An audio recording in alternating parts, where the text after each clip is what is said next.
विशाल सभा के अंदर मां सच्चाई माता के कस्बे में और किसान राजनीति की धुरी बदलने वाली परशुराम मदेना की कर्म भूमि जिसने 52 से शुरुआत करी और मेरे पिता के आखिरी चुनाव की तस्दीक लिखने वाली है ओसिया की जनता। मैं आपको बारंबार नमन करती हूँ आपके आशीर्वाद और अभिनंदन के लिए। सम्मानित मंच, मुझे ओम सिंह जी ने कहा कि पिछली बार मंच छोटा पड़ गया तो पत्थर लगाने पड़े, अब की बार मैं बड़ा मंच बना रहा हूं 100 जनों के लिए। आज भी आपका मंच छोटा पड़ गया।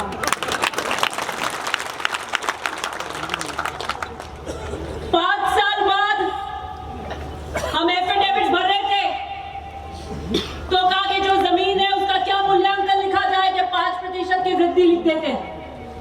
तो जब हर 5 साल बाद ओम सिंह जी जब मैं चुनाव लड़ने आऊं तो कम से कम 30-40% की वृद्धि बढ़ा दी जा कीजिए आप स्टेज के अंदर और भीड़ में। मैं आज आपके बीच आई हूं। 2000 आप कौन बातें मत करो। आज मैं आपके बीच 2023 के विधानसभा चुनाव के कांग्रेस प्रत्याशी के उम्मीदवार के रूप में आई। मैं 5 साल पहले 2018 में इसी प्रांगण में आई थी। मैं उस दिन सबसे पहले भगवान का आशीर्वाद लेने के लिए मेरे पिता ने भेजा और फिर सेंट्रल जोधपुर जेल के अंदर उनसे मिलने गई थी। मैंने मेरे पिता को खाने की टोकरी के साथ पत्र लिखा और मैंने कहा मैं कल सुबह पर्चा भरने से पहले आपसे मिलूंगी, आशीर्वाद लूंगी। उस टोकरी में मेरे पिता ने पुनः पत्र लिख के भेजा कि दिव्या तुम अपने राजनीतिक जीवन की एक नई पारी, एक नई संघर्ष की धुरी तय करने जा रही हो।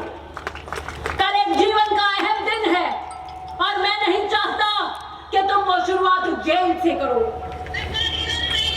मैंने डीजी जेल से परमिशन लेकर सुप्रिंटेंडेंट को कहा कि मुझे ऑपरेटर के ऊपर फोन पर बात कराई जाए।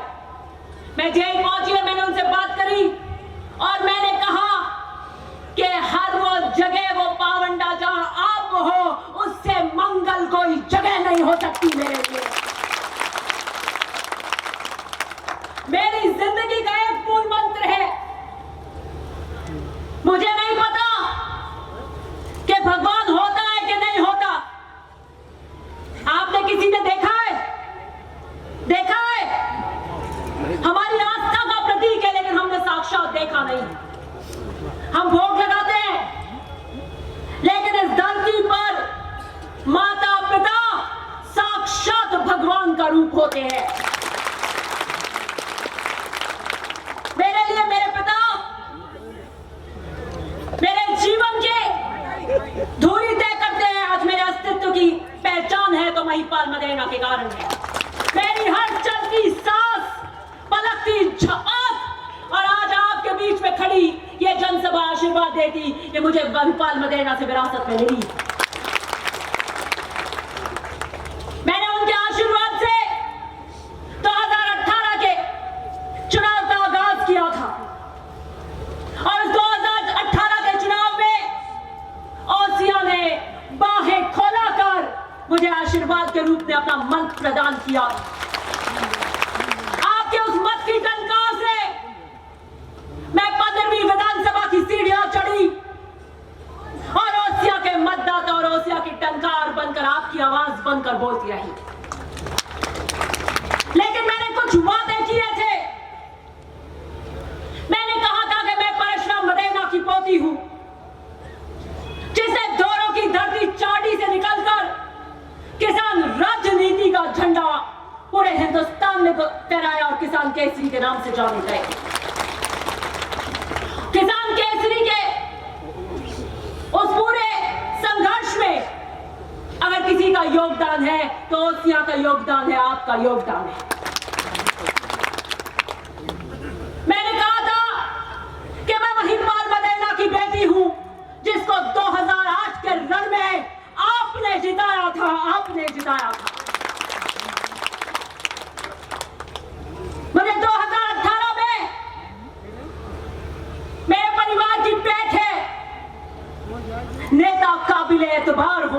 चाहिए और वो काबिले एतबार पेट मेरे पिता और दादा ने आपके बीच में खून पसीने की कमाई आपके बीच संघर्ष किया और फिर कमाई। मैंने कहा मैं 5 साल बाद जब आपके बीच आऊंगी तो काले शैली के आधार पर वोट मांगने आऊंगी।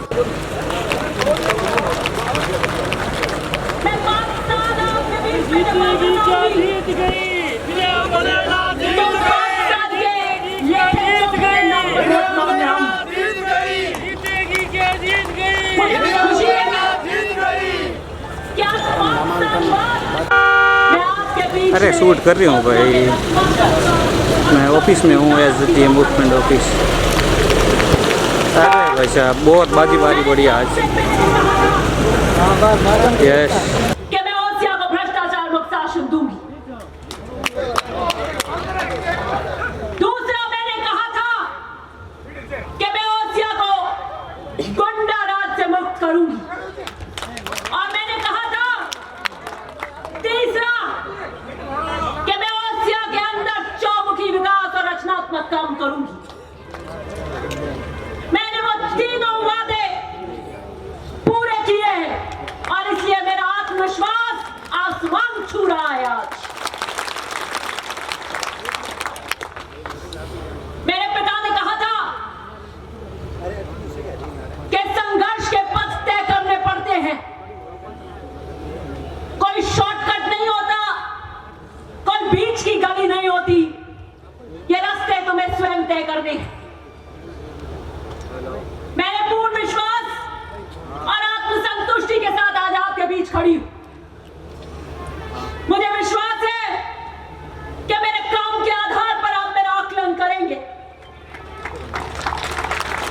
मुझे विश्वास है कि जब आप 25 तारीख को वोट देने जाएंगे तो खटका दबाने से पहले काम के बारे में जरूर सोचेंगे।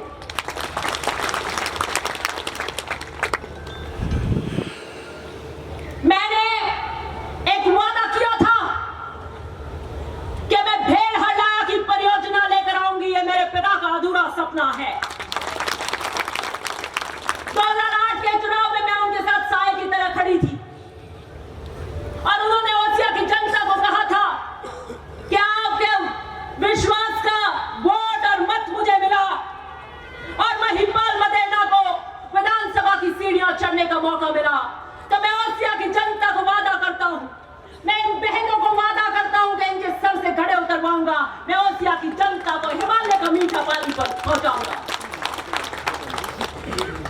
आपके वोट की टंकार से वो जीते, कांग्रेस की सरकार में जल संसाधन मंत्री बने और ढानी ढानी गांव के अंदर मीठा पानी आया, मीठा पानी आया।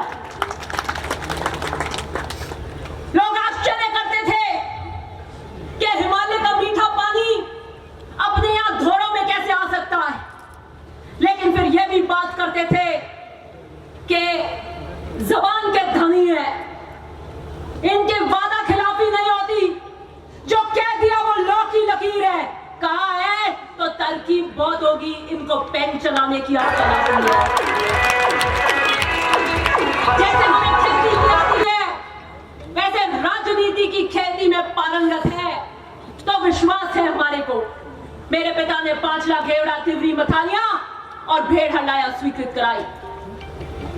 बदले की राजनीति से भाजपा की सरकार ने भेड़ हलाया की परियोजना नहीं होने दी।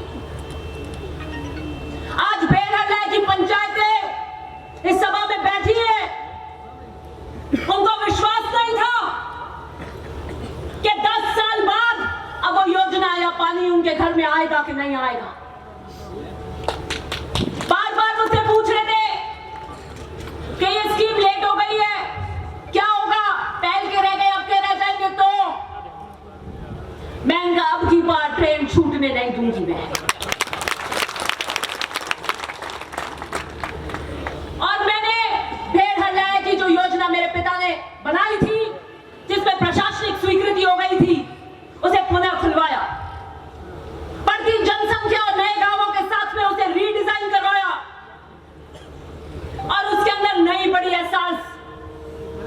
टंकियां जुड़वाई। फिर मैंने 5 लाख घेवड़ा और तिवरी बथानिया में भी जुड़वाई, क्योंकि घर घर नल की जो योजना है वो पाइपलाइन की योजना ज्यादा है कि पाइपलाइन से घर घर पाइपलाइन एक्सटेंड करेंगे और घर तक टूटी देंगे। मैंने कहा ये ऐसे पाइप लगा दोगे जिनमें पानी नहीं आएगा, हम गांव में जाएंगे और लोग कहेंगे तो भारी उड़ी थारी पाची ले दो कौन भारी अड़ी पाइपलाइन, पानी नहीं आवे हम। मैं कहा बिना टंकियों के, बिना इंफ्रास्ट्रक्चर के ये खोखली बातें मत कीजिए। हम ऐसे ढानियों में पेयजल की आपूर्ति नहीं कर सकते हैं। मैंने नक्शे खुलवाए और जिस गांव में, जिस ग्राम पंचायत में टंकी नहीं थी वहां से पेन से टंकी बना दी, ऐसे लेके और ये टंकी बना दी, पूरे मैप कर दिया। अधिकारियों को कह दिया रीडिजाइन कर दीजिए, यहां टंकी बनेगी। अधिकारियों ने रीडिजाइन कर दिया, 200 की लागत 1500 हो गई, पीएचडी में ऊपर गई, तो इन टंकियों को काटो, इन पे कैंचियां चलाओ। उनमें कैंची चलाने का काम किया, मेरे संज्ञान में आया और मैं उनसे भिड़ गई। मैंने कहा टंकी नहीं कटेगी, और ये बताइए आप मुझे कि टंकी नहीं बनने का कारण लिख कर दीजिए, आप उल्लेख कीजिए। मैंने जनसंख्या के आधार पर पुरानी टंकी कितनी केएल की है उसके आधार पर एक एक टंकी के काटने का विवरण दीजिए। खाना पूर्ति लेपापोती करके लेकर आए, सब विवरण गलत थे। मैं पढ़कर जाती हूं। मैं पीएचडी के इंजीनियर से संवाद करने से पहले उसके ऊपर की जितनी नॉलेज होती है उतना पढ़कर जाती हूं। और नेला मारेगा तो मेरे पास डेला है उसके लिए। किसान की बेटी हूं, यूं चक्रों में नहीं आने वाली। जोरदार ठन गई, नहीं बनी। इनको ने फिर मैंने कहा ये तो बात विधानसभा के पटल पर ले जानी पड़ेगी। विधानसभा के पटल पे आपकी बात रखी और बुलंदी से रखी। ओसिया के मतदाताओं के हक की लड़ाई थी, वो आपके गांव की टंकी थी। और मुझे कोई गुरेज नहीं है अपनी इस सरकार के मंत्रियों से ओसिया के काम के लिए पूछताछ करनी पड़ेगी। मेरा हाथ नहीं कांपता, मेरी जबान के अंदर दरारें नहीं पड़ती, क्योंकि मेरा सबसे पहला और प्रथम कर्तव्य अगर कोई है तो वो ओसिया की जनता के प्रति है। मैं राजस्थान की विधानसभा में ओसिया के मतदाता को वोट लेकर गई और उनके वोट के हक के लिए किसी से भी लड़ना पड़ जाए तो दुर्गा मदेना लड़ेगी और लड़की आई है। और मैंने उस वोट की ताकत से काटी हुई टंकियों को, आप जान सकते हैं कितनी टंकियां थी। उन्होंने 5 टंकी काटी, मैंने उस एक के अंदर 21 टंकी कराई। दूसरे में उन्होंने 5 या 4 टंकी काटी, मैंने 11 टंकी कराई। मैंने स्कीम बदल दी और मैंने कहा बनेगी तो ऐसे ही बनेगी। और 103 टंकियों का मतलब आप जानते हैं, हर 18 दिन पर ओसिया की जनता को एक पीली टंकी, हर 18 दिन पर। अभी मुझसे पहले सावर परिया जी कह रहे थे कि आज से 18 दिन बाकी है ओसिया के रण के लिए, और मैंने आपको इन 5 सालों के हर 18वें दिन पर एक पीली टंकी दी। ये औसत निकलती है। और इस औसत के साथ साथ जो शतक मैंने लगाया है,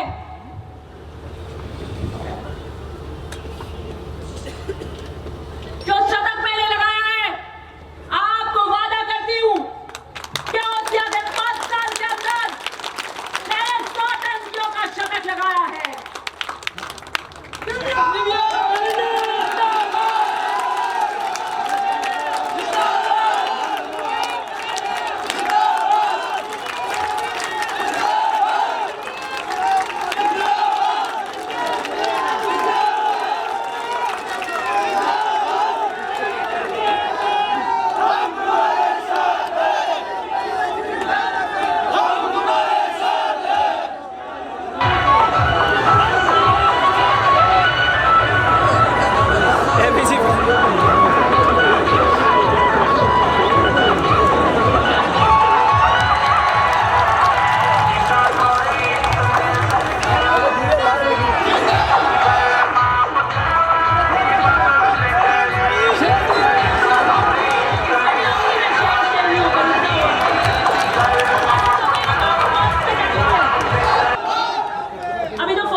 केस को साक्षी लेते हैं। मैं नहीं चाहता कि जिसके मत से मैं जीत कर गया हूं उस जल के लिए लड़ाई करें। ये महकमे के अंदर ये पेन आपके लिए चलता रहेगा।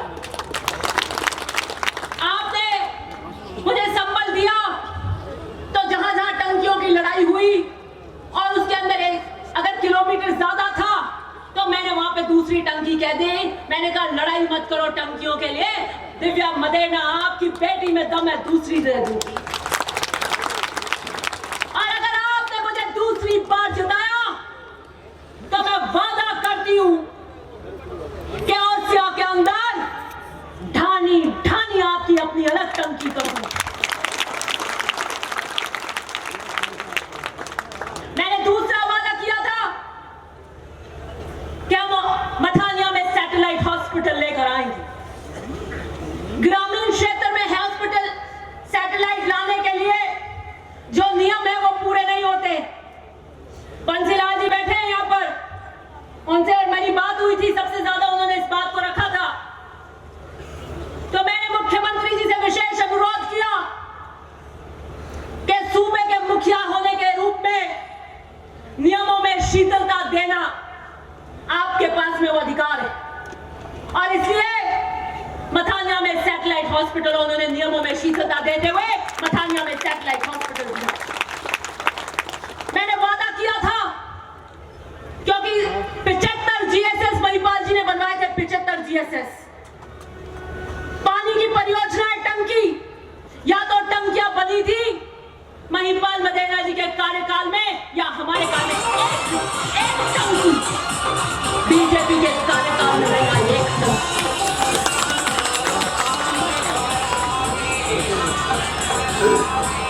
उन्होंने वादा किया था और उस वादे को आगे ले जाते हुए मैंने ये कहा था कि मैं किसान वर्ग से आती और किसान वर्ग से बिजली और पानी दोनों से, लेकिन मैं अपनी बात स्वास्थ्य के ऊपर केंद्रित करूंगी। बाद में 2 साल बाद कोविड आया और हमने देखा कि मेडिकल का मूलभूत ढांचा जो है कैसे चरमरा गया कोविड के अंदर।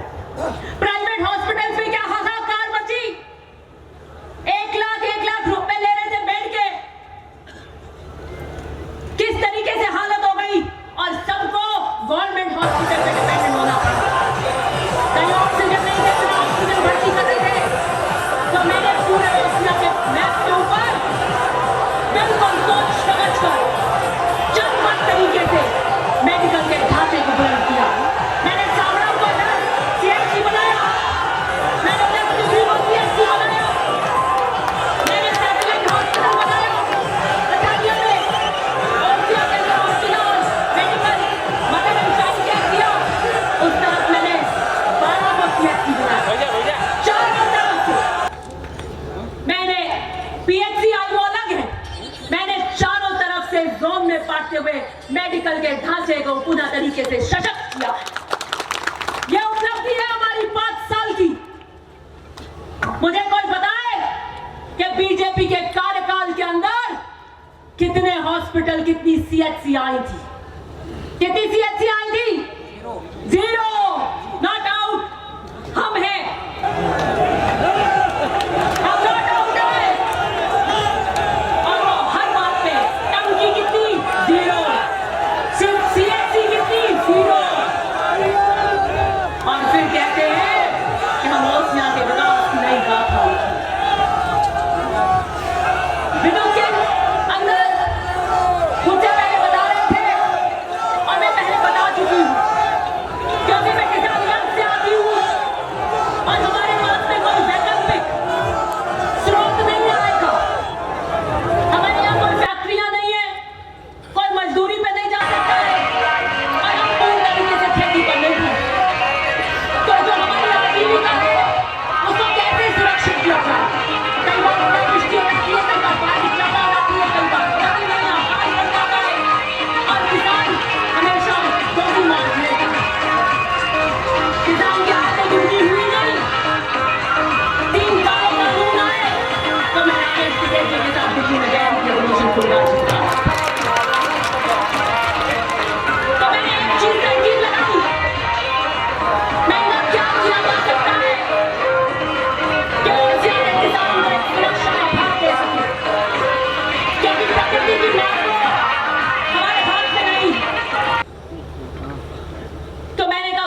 मैंने आपसे जो व्यक्तिगत संवाद किए, मीटिंगें करी, तो सब मांड के बताया आपने मुझे।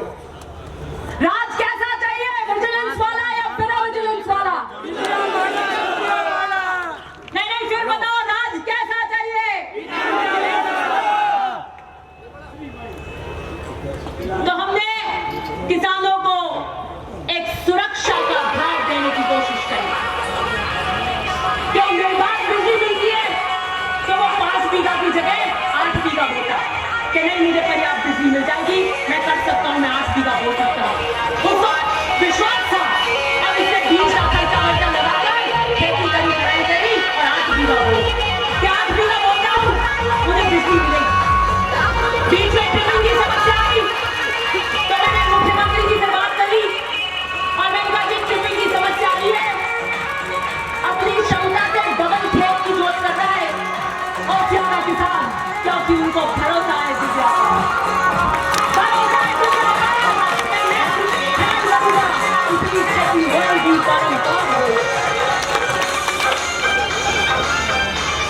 शिक्षा के क्षेत्र में मैं व्यक्तिगत प्रहार नहीं करती हूँ, लेकिन विकास पुरुष की गाथा लिखी गई सिर्फ हेडक्वार्टर में एक महाविद्यालय के साथ, एक विद्यालय और विकास पुरुष। मैं ओसिया के अंदर कृषि महाविद्यालय लेकर रहा हूँ। अब नए युग में नई शिक्षा का महत्व करना पड़ेगा। पुराने डायरेक्टर नहीं कर सकते आप। कन्या महाविद्यालय लेकर आए हम कन्या के अंदर बंसीलाल जी के अंदर अगर में रहे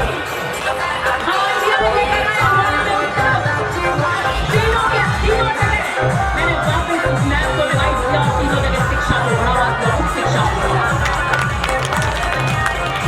स्कूली शिक्षा में हमने बहुत काम किया, लेकिन उच्च शिक्षा के अंदर भी हमने चरणबद्ध तरीके से हर डिवीजन को देखा कि यहाँ पे आईटीआई क्या स्किल डेवलपमेंट का ले है, या कृषि के क्षेत्र में पारंगत करेंगे। बाहर बड़े बच्चियां हैं जो जोधपुर में जॉब करती है, वो महिलाओं को सशक्त करने की बात है, महिलाओं को कैसे करें उसकी भी हमने आधारशिला रखी। ये सब आने वाले बूथ तक हिस्सा में फल देगी। सड़कों की बात आ जाए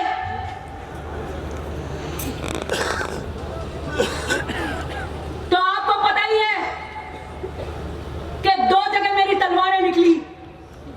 एक निकली पानी की टंकियों पर और दूसरी बार निकली सड़कों पर। 44 सड़कें जेडीए ने करने से मना कर दी। कितनी? 44 सड़कें करने से मना कर दी। मैंने हर स्तर पे वार्ता करी। मैंने कहा आप समझिए, आप समझते नहीं, आप शहरों में रहते हैं। एक गांव का व्यक्ति अपनी ढानी से जब जाता है तो बड़े होते कैसे जाता है। किसी महिला को गणपति को ले जाना होता है तो क्या हालत होती है। या आप शहर में बैठकर शहरी मंत्री जो बन गए हैं, आप नहीं कर सकते कि क्या आकलन उस गांव की व्यवस्था की होती है। कितनी जरूरत होती है गांव की उस ढानी को, उस रोड की। आज अगर 70 साल बाद हम वो रोड तक नहीं दे सकते तो फिर हमें नेता होने की बात नहीं करनी चाहिए। अन्यथा जो भी है हम रोड नहीं देंगे। मैंने फिर कहा, मैंने कहा ये ऐसे मानने वाले नहीं है। आ जाओ दिव्या विधानसभा के पटल पर। ओसिया की जनता के प्रति कर्तव्य है और किसी के प्रति नहीं है। मैंने मंत्री शांति धारीवाल जैसे पूछा, सड़क करेंगे या नहीं करेंगे ये बता दीजिए, और अगर नहीं करेंगे तो वो भी बता दीजिए। समय रहते मैं वैकल्पिक व्यवस्था करूंगी। और मुझे गर्व है कि मैंने ओसिया की जनता के लिए वैकल्पिक व्यवस्था करके 50 से भी ऊपर ज्यादा सड़कें दी। आपके ओसिया देवरी रोड पे रोलर घूम रहा है। कितनी बार इसके उद्घाटन हो गए, शिलान्यास हो गए, फीते कट गए। लोग सोचते रह गए आएगी भी कि नहीं आएगी।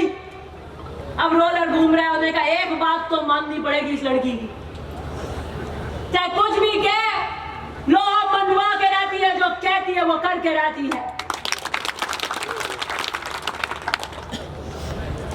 कानून व्यवस्था की बात आ जाए तो मैंने कहा था मैं ओसिया को भय मुक्त वातावरण दूंगी, मैं गुंडा राज खत्म करूंगी और जातिवाद से ऊपर उठ ये बात मैं आपको कह रही हूं।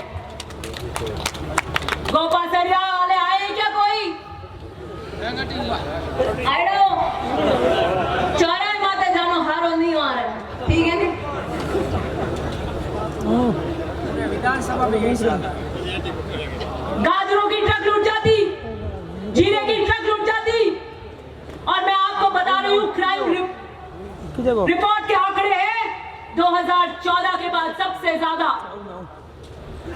अगर प्रकरण हुए हैं अत्याचार के तो वो SC/ST पे हुए। किशन गोरीवाल जी बैठे हैं, क्या है क्राइम रिपोर्ट? 2 अप्रैल के भी है और 2014 से क्राइम रिपोर्ट बोलती है। लेकिन मैंने ओसिया के अंदर किसी भी जाति से जो नहीं आता हो उसको संबल दिया, उसको भयमुक्त वातावरण दिया कि नहीं दिया? एक विश्वास था कि दिव्या है तो हम निडर हैं, दिव्या है तो हम बेखौफ हैं, दिव्या है तो हम सुरक्षित हैं। यह वातावरण हमने बनाया 5 साल के अंदर, और जातिवाद से ऊपर उठकर बनाया। असामाजिक तत्व मेरी जाति से भी क्यों नहीं हुए, हमने पुलिस को कड़े निर्देश दिए। और मुझे खुशी है कि मेरी सोच के साथ 5 साल के इस कार्यकाल की कानून व्यवस्था, गुंडा राज को खत्म करने की इस व्यवस्था में ओसिया का जो कानूनी और पुलिस तंत्र था उसने बखूबी बढ़िया काम किया।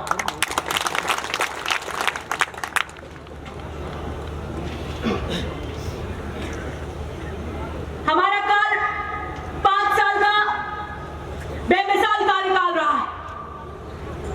विपक्ष के पास कोई मुद्दे नहीं है। वो कह रहे थे कि आप बताइए, आप ये खड़े यूट्यूबर्स हैं, ये बहुत इंटरव्यू लेते हैं, कि बताइए दिव्या मदेरणा में सब चुनाव की टिकट मांग रहे हैं, आप उनके सामने क्या विजन लेकर जाएंगे ओसिया की जनता को?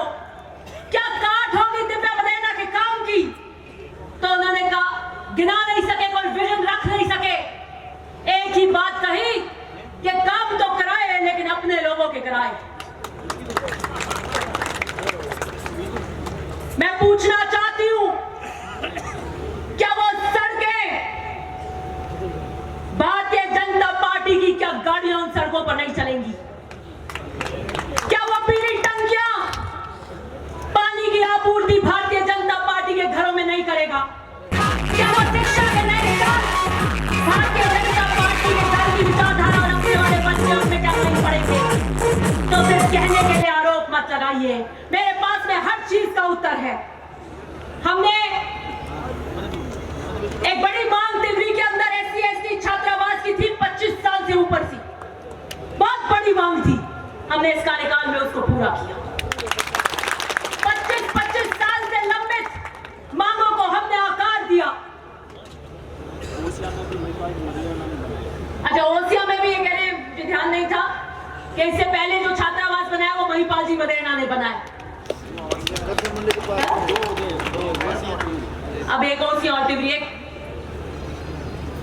महिपाल जी मदेरणा ने ओसिया में बनाया और मैंने उसी क्रम को आगे बढ़ाते हुए आपकी वोट की टंकार से दूसरा तिवरी में बनाया। OPS लागू करी मुख्यमंत्री जी ने और सरकारी कर्मचारियों को एक तोहफा दिया, उनको एक सुरक्षा का भाव दिया।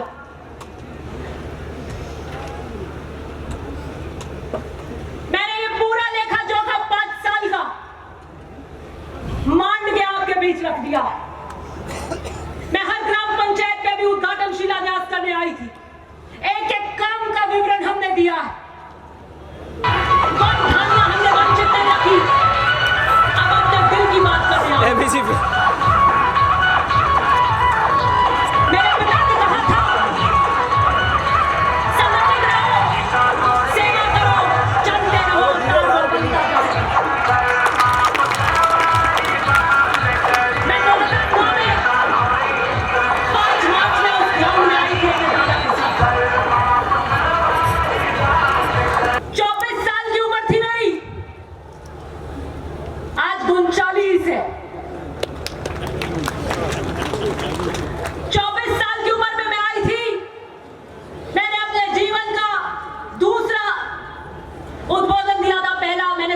मैं भोपालगढ़ में 10वीं कक्षा में दिया था।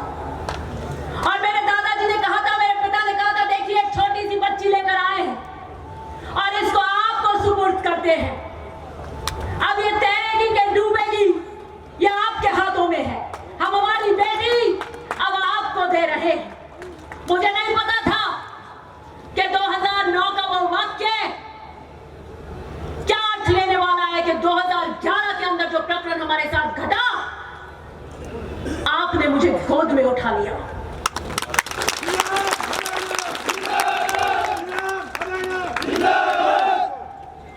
कभी सूर्य की इतनी सी किरण की तपिश नहीं हुई मुझे। मैं पलकों पर बैठी ऐसे मुझे परवरिश दी। कांटा नहीं चुभा मुझे कभी जिंदगी में।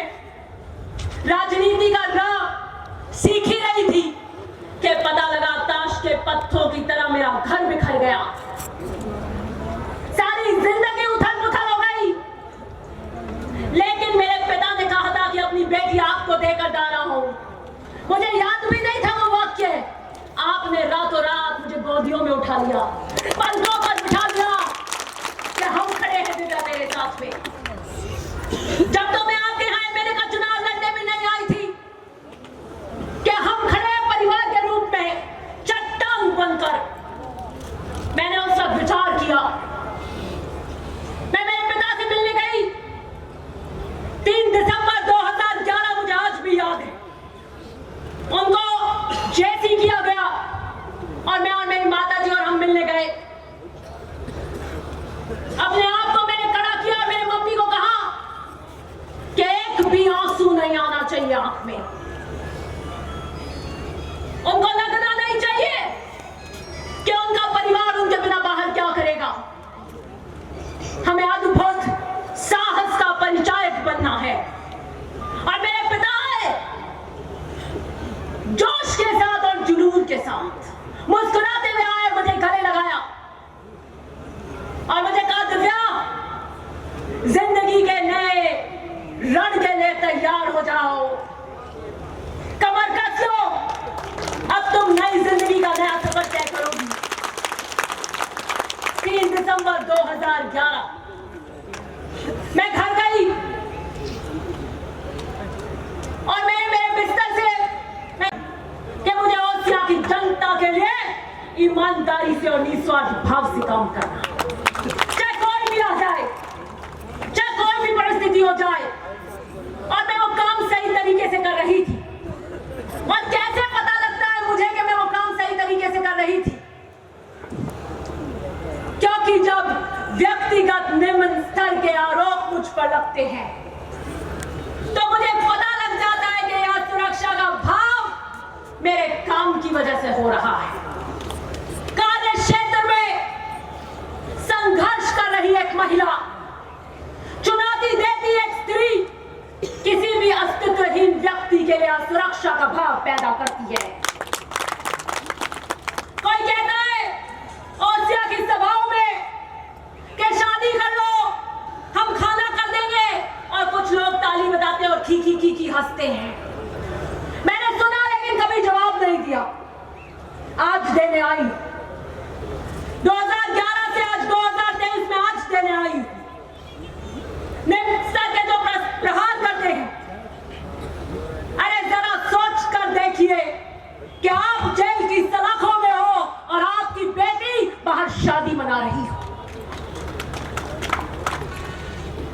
मेरे पिता और मेरे पिता के दर्द और उनके प्रति सेवा मेरा सबसे पहला कर्तव्य है।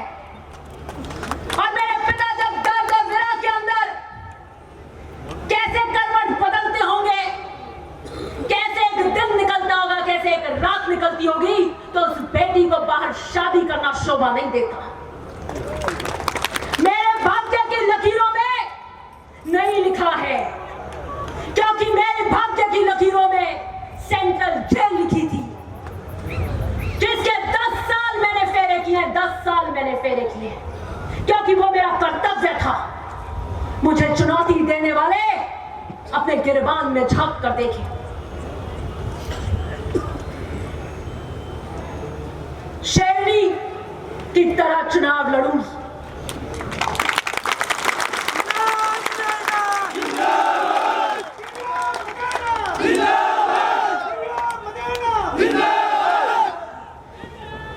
राजनीति के किसान सूरमाओं की बेटी हूं। मैं इकबाल मलेगा की बेटी हूं। शेरों की बेटी शेरनी आई होगी।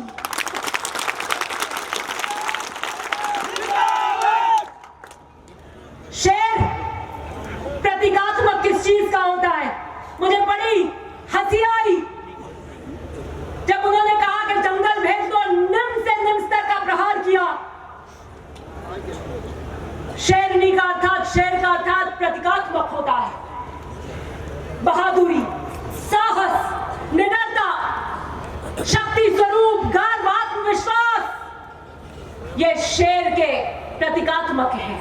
हम कहते हैं अपने बच्चे को, अरे क्या कर रहे भाई, क्या हो रहा है? शेर सा बहादुरपन। थोड़ा सा कुछ ज्यादा कुछ रॉक करता है, जैसे मैं करती हूँ विधानसभा में, तो क्या इतनी क्यों शेर हो रही है? मुझे समझ ही नहीं आता कि आज की इस आधुनिक युग के अंदर भी क्या इतनी कुंठित मानसिकता हो सकती है। हमारा राष्ट्रीय प्रतीक अशोक स्तंभ, उसमें भी 4 शेर हैं, 4 शेर।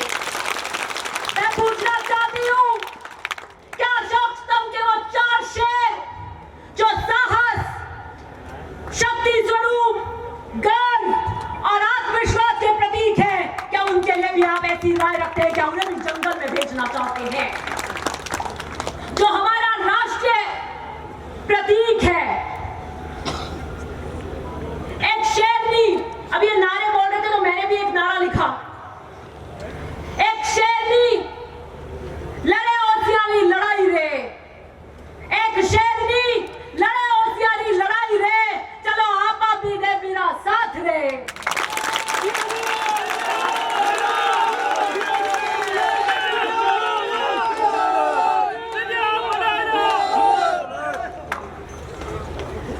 शेरनी भूखी है, शेरनी प्यासी है, शेरनी को जंगल में भेजो। शेरनी शेर के साथ ही रहती है, खींची खी वहां भेजो। अपनी बेटियों के लिए भी बोलते हो क्या ये? ना मैं भूखी हूं, ना मैं प्यासी हूं, मैं पैदाइश से तृप्त हूं, कोई तृष्णा नहीं है मुझे। और यही कारण है, इसी तृप्ति के कारण मैंने ओसिया को नीलाम नहीं होने दिया या भ्रष्टाचार नहीं होने दिया। किसी की भूख और प्यास के कारण ओसिया का बिजली घर नीलाम हो रहा था, थानों में बंधक बाट बची थी, तहसील तो राम भरोसे थी, गांधी जी के बिना कुछ नहीं हो रहा था वहां। तो किसकी भूख और प्यास थी? मैं तो तृप्त हूं और पैदाइश से तृप्त हूं, ईमानदारी में मेरे पिता से लेकर आई हूं। और बीजेपी का भी आम व्यक्ति ये कहता है, अनेकों सर्वे होते हैं, सबने एक बात कही, चाहे उन्होंने बीजेपी से लिया हो, कि जो भी को एक बात तो कहनी पड़ेगी कि 100% ईमानदार है दिव्या मदेना, 100%। कि हम ना बीजेपी के सही, लेकिन भ्रष्टाचार नहीं होने दिया, ना खाऊंगी ना खाने दूंगी। ऐसे कालजा फड़फड़ीज करता है अधिकारियों का यहाँ ऐसे। पुलिस केस हो जाता है कोई डोडो वोडो का, जाते हो आप, कहते हो कुछ कुछ कर लो, ओके बाबजी माफ करो, बस शेरनी ने ठा पड़ जाती, मार तो वह सब सितारा उतार देगी।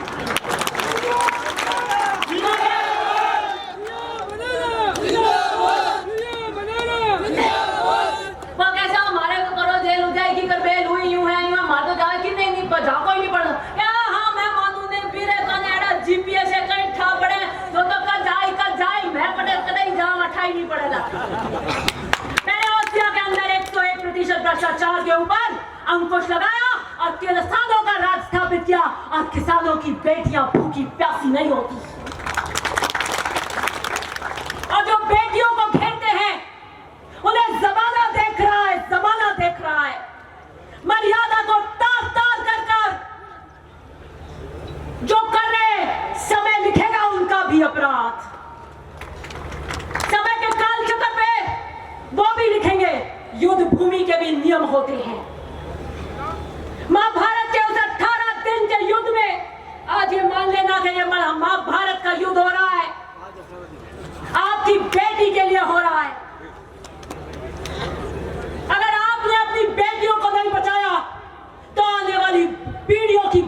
को ऐसे ही घेरा जाएगा, ऐसे ही घेरा जाएगा।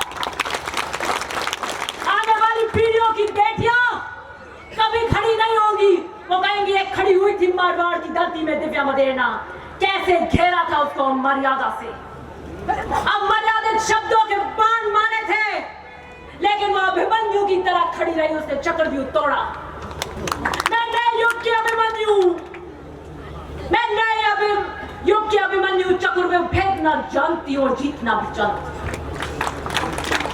युद्ध भूमि के अंदर भी स्त्रियों पे, बच्चों पे और सूर्यास्त होने के बाद प्रहार नहीं किया जाता था, लेकिन यहाँ कोई मर्यादा नहीं है।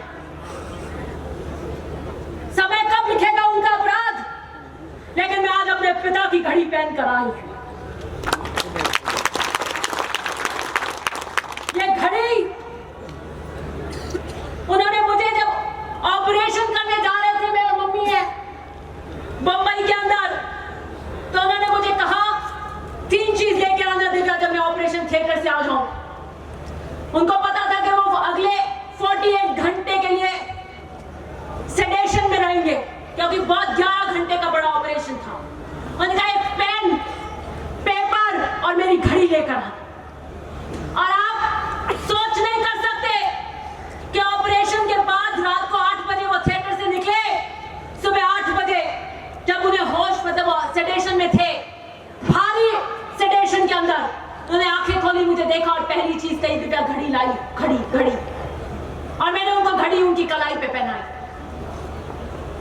या आईसीयू के अंदर फिर उन्होंने अपनी नींद में ऐसे पेन पे लिखा और नर्स को लिख रहे थे, नर्स ने कहा घड़ी साइड में बांध देती हूँ। उन्होंने कहा नहीं सिस्टर, ये घड़ी है समय के इस चक्र पे, और सेडेशन में थे, इसकी एक होलिस्टिक अप्रोच होती है, मतलब इसकी एक संपूर्ण रूप होता है इसका। मेरे पिता जब अपने जीवन की आखिरी सांस, वो आखिरी रात,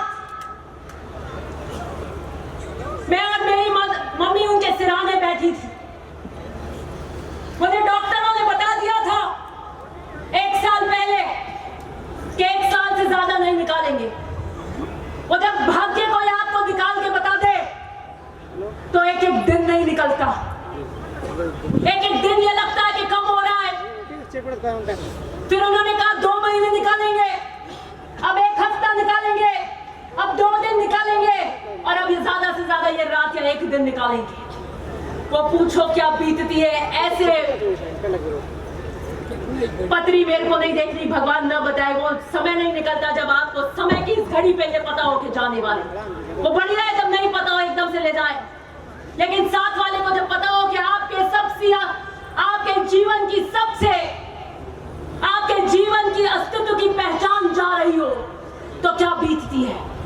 मैंने उस रात कहा कि आपको नींद आ रही है, मैं घड़ी खोल देती हूँ। उन्होंने कहा नहीं, मेरी घड़ी नहीं खोलना, मैं रात को भी टाइम देखूंगा। मैंने ये घड़ी चांदी में उनके पार्थिव शरीर से उतारी थी और आज पहनकर आई हूं। समय के इस चक्र पर ईमानदारी और हौसलों की लड़ाई लड़ने आई। मेरे पिता ने मुझे कहा था, जब 2018 में मैं उनसे सुबह मिलने गई तो मैं बहुत भावुक थी। मैंने कहा मैं पर्चा भर रही हूं, आप मेरे साथ नहीं हैं। मेरी आंखें भर आई और उन्होंने मुझे बड़े कड़क शब्दों में कहा, दिव्या, जिस पथ पर तुम हो वहां आंसुओं की कोई कीमत नहीं होती। मैं नहीं देखना चाहता एक कमजोर दिव्या को। मैंने कहा ये आपसे भावनात्मक जुड़ाव के आंसू है, कैसे अंदर पीना सीख लो। और मैंने सीख लिया और इसलिए मैं शेरनी की तरह ललकारती हूं। ये जो मंच पर बैठे हैं ये नौसिखिए नहीं है, ये नौसिखियों की फौज नहीं है, ये वो फौज नहीं है जिस पर कप्तान को भरोसा ही नहीं हो, जो ये कहे कि ये फोटो खिंचाने आते हैं। मुझे अगर जीवन में किसी पर भरोसा है मेरे माता पिता के बाद तो आप पर है और आप पर है। हमारी फौज का एक एक व्यक्ति कमांडर है, एक एक व्यक्ति कमांडर है, इतना पालन।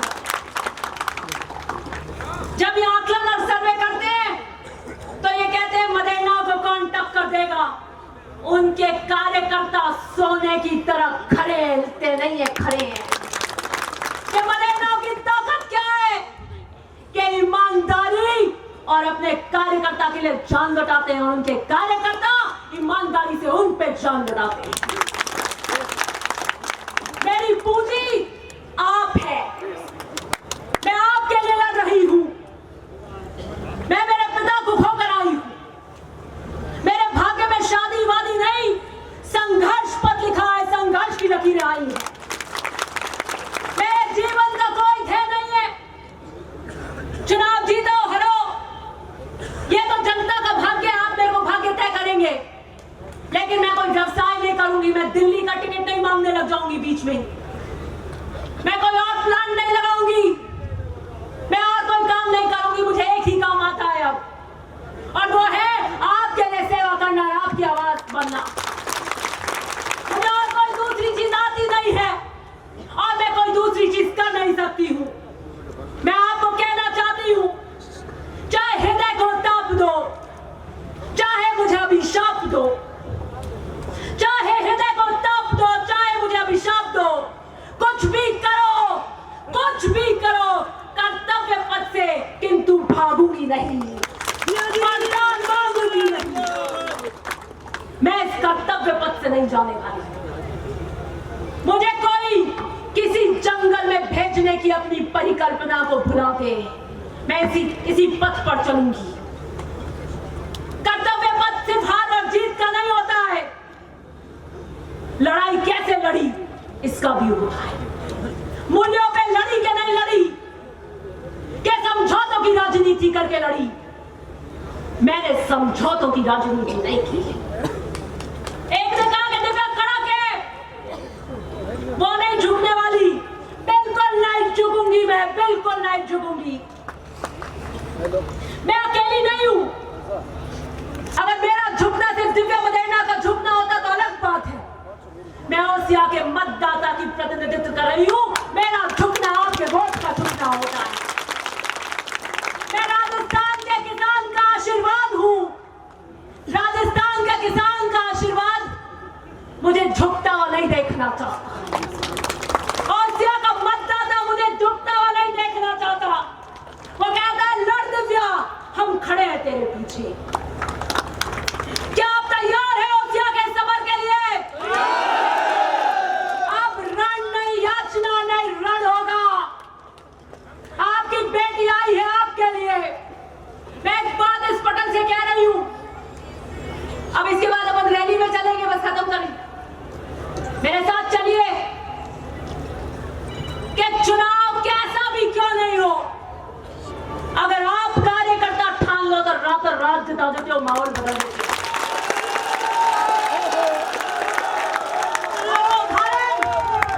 वो उदाहरण 2008 का उदाहरण, ओसिया के अंदर महिपाल मलेरिया को जीत में अगर बदला तो आपने बदला, आपकी मेहनत ने बदला। मैं आपको आज बता रही हूं, चाहे कोई कितना भी ढोंग कर ले, हम जीत रहे हैं। मुस्तैदी से पैरों पर रहना। थोड़ा